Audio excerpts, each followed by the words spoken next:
Hello, welcome to Andertons TV. My name is Ben from MODCAF, and it's a pleasure to be here with Oz, and I get to talk about my favourite thing, synthesizers of the modular kind. More specifically, I'm going to talk about sequencers today, weird sequencers, which is in fact what drew me to this world in the first place. If you're a loyal viewer of the channel, you may have seen Jack's exploration of this guy here, that is the Moog or Moog Labyrinth. Wonderful piece of kit with two parallel Turing machine style shift register-ish sequencers, and it's odd and it's generative, and for a man with questionable musical talent like myself, it's okay, I know what I'm capable of. These weird sequencers are really fun. They let me engage in music and sound design in a way where I don't have to worry about how many scales I don't know. So that's really fun. We're going to start with this one from TipTop Audio. We've got a lovely Intellijel Metropolix over here. QuBit Bloom, all weird, all wonderful, and hopefully you enjoy some of the flavors we've got here.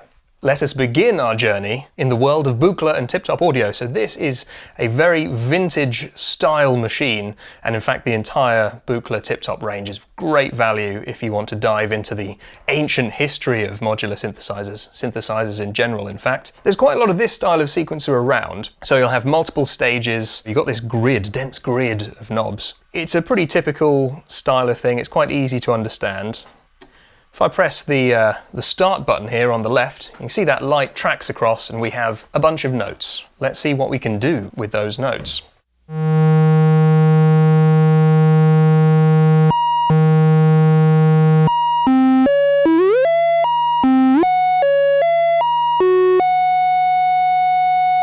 Isn't that fantastically musical? So they are just analog voltages that we've got here. They're not going to hit a specific pitch.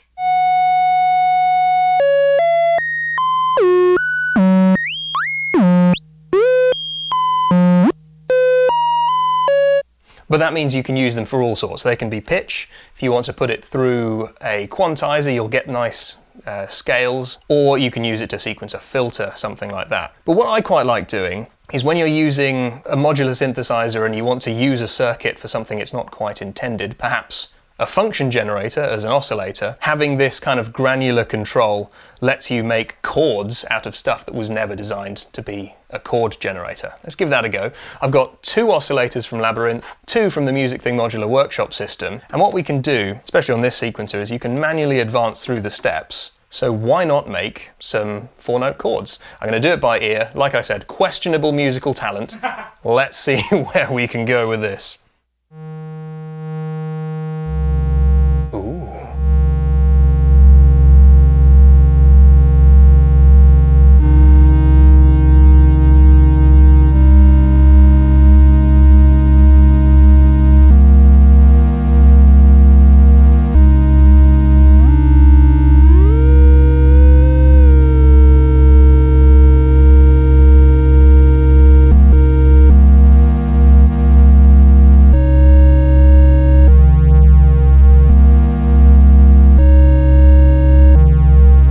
Someone with better ears than I can certainly make something interesting out of that. What you can see down here is we've got these different switches that let you stop the transition between each of the stages, which is kind of a weird way of thinking about it. But if I have them all down and I press that stop button, we're kind of stuck on that first step. Enable the second one, third. See how that goes. And it has that internal clock generator and it's sequencing.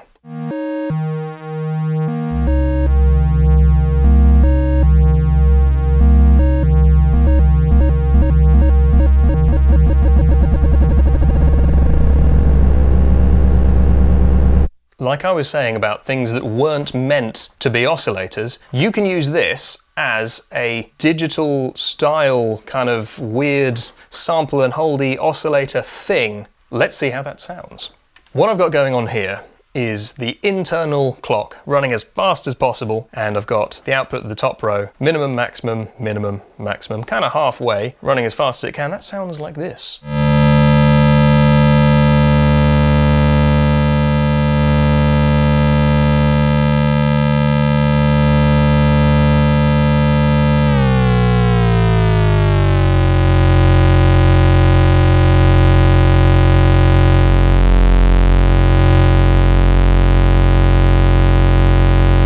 So you've got an interesting hands-on control of the wave shape. But wait, there's more! There's more if you're patient enough to wait for me to repatch the thing. Right, what I have here is another questionably musical sequence.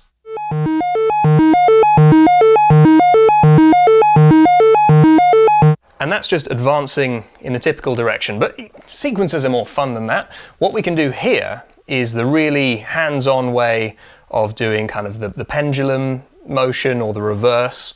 Let me show you how. On this blue cable, I have a function generator from the workshop system. That is going to go into the analog input down here. We're removing this connection, and you can see that's not behaving how it was before.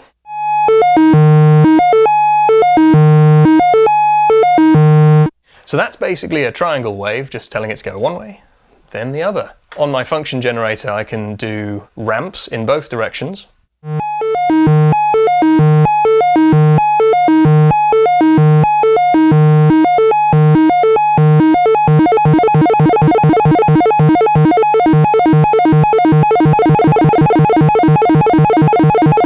It's very video gamey, isn't it?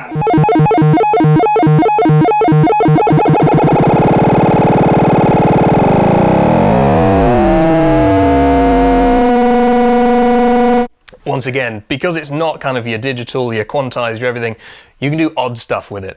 It's really cool, it goes deeper, but let's move on to something also quite strange. The Intellijel Metropolix, not Metropolis, this is in fact the sequel to this somewhat legendary sequencer based on a kind of cool historical thing. It looks kind of, you know, 8-steppy, it looks pretty normal. We can put in a little sequence on these here sliders.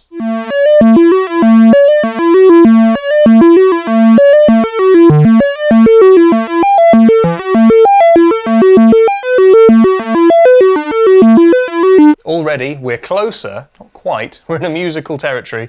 That's a wonderful improvement. But the cool stuff happens down here, and the cooler stuff happens over here. But let's start with the cool, not the cooler. We have pulse count and gate type. Let me show you what that does.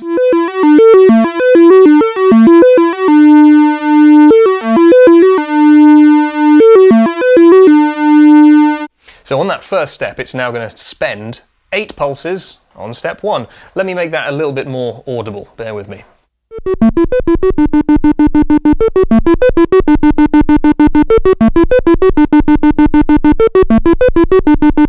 There we go, hanging around for 8 pulses on the first step, but we could also make that a kind of a hold note.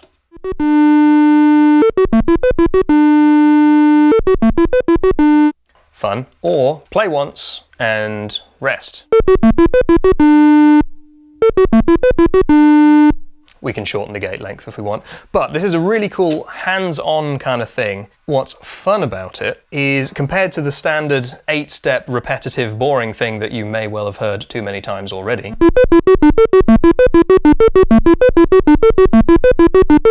you can get some really interesting sequences going just kind of by getting hands-on, stuck in and seeing what emerges. Let's see.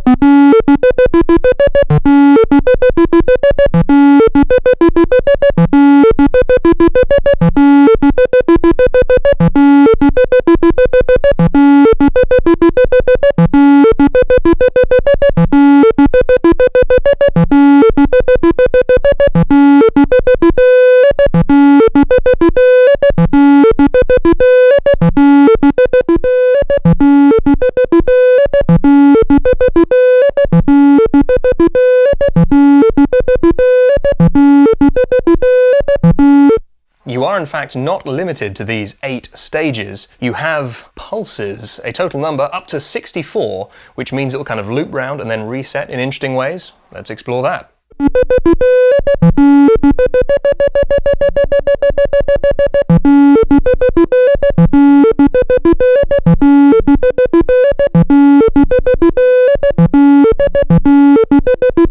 Here.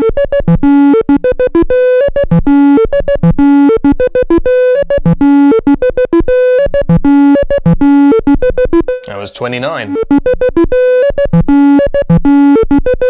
But but this is really performable as well. So let's leave it on auto for now. I'm going to introduce a terrible kick drum so we get a little bit of a sense of kind of where it's getting wonky. Let's set something up. Let's see what happens when we play with that length parameter again.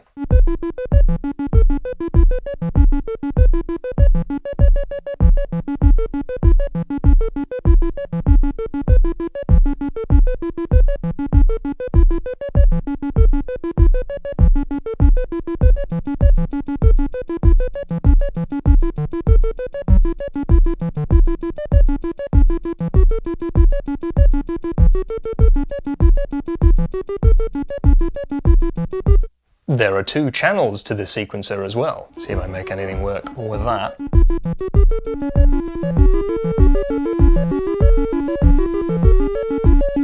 It's video game music!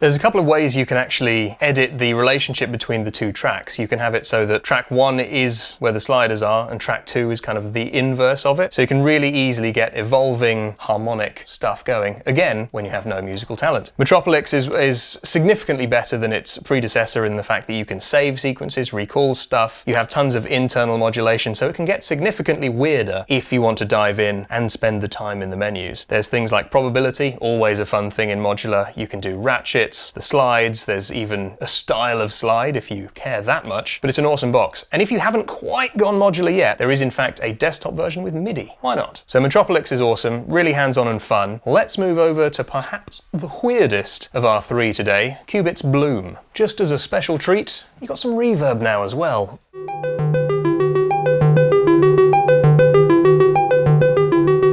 So here we are, QuBit Bloom. There is a new version of this as well, available now from andertons.co.uk. Had to do it. You know where to find these things, they're all online. We have a vertical sequence this time, just to shake it up, and we've got little infinite encoders here that let you change parameters and the notes. The philosophy behind this one is kind of this branching fractal sequencing thing. Quite interesting. So you have controls over here for branches and path. At the moment they're at the minimum, so we just have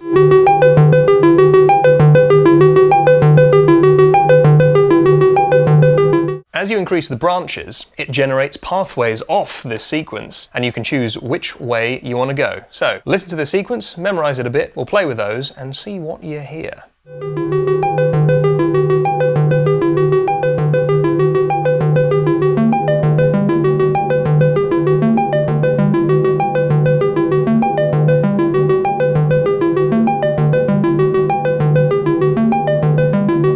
Now, because we've made a fork in the imaginary tree, a branch, we've increased the length of our sequence.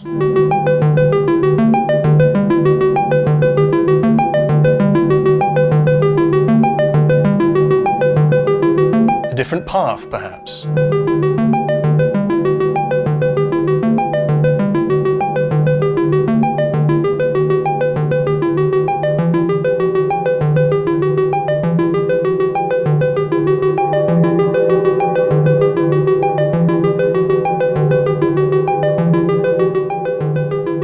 Branches.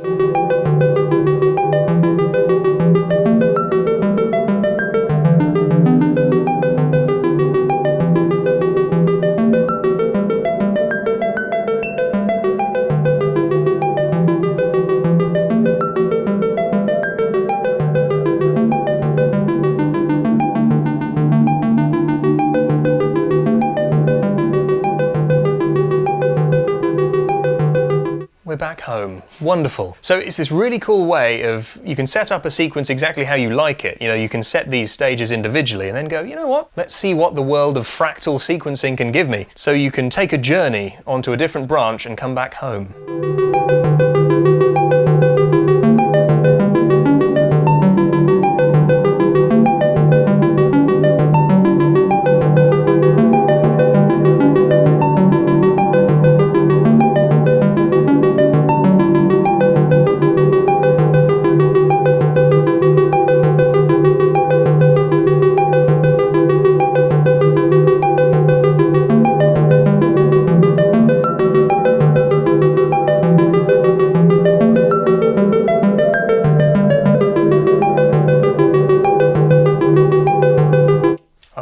For improvised ambient music, that's fantastic. You have 2 channels on this as well, so harmonies are possible. Let's say you've got bored of that original sequence that you have programmed. We have, down here, mutation. That will kind of permanently overwrite what you've sequenced as your trunk, I guess, so you won't be able to come back to it later. Let's mutate.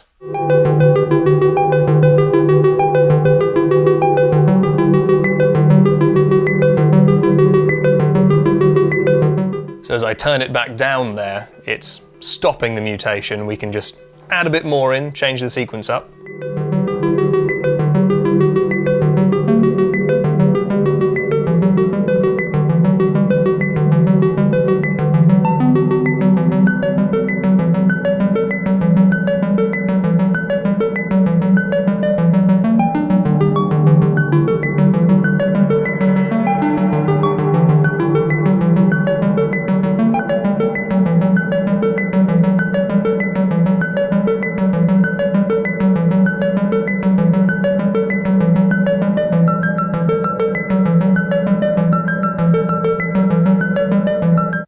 Sorry, I could get lost in this thing for days. Of course, we've got the jacks here. These are modulatable, as of course, it's a modular synthesizer. Do whatever you want, plug things into other things.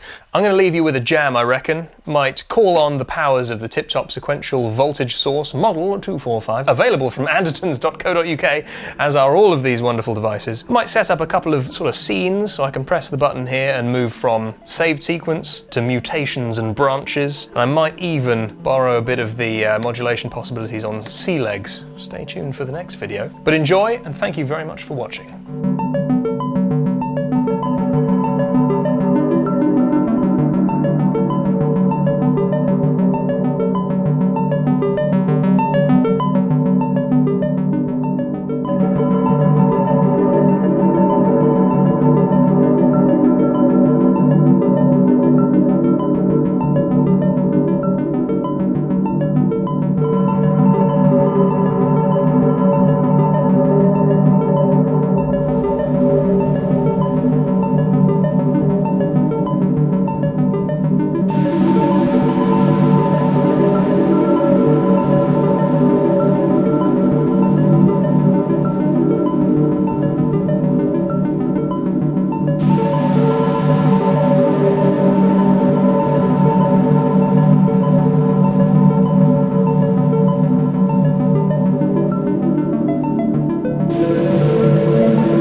I'm not going to try anything, not going to ruin it, just gonna leave it and enjoy.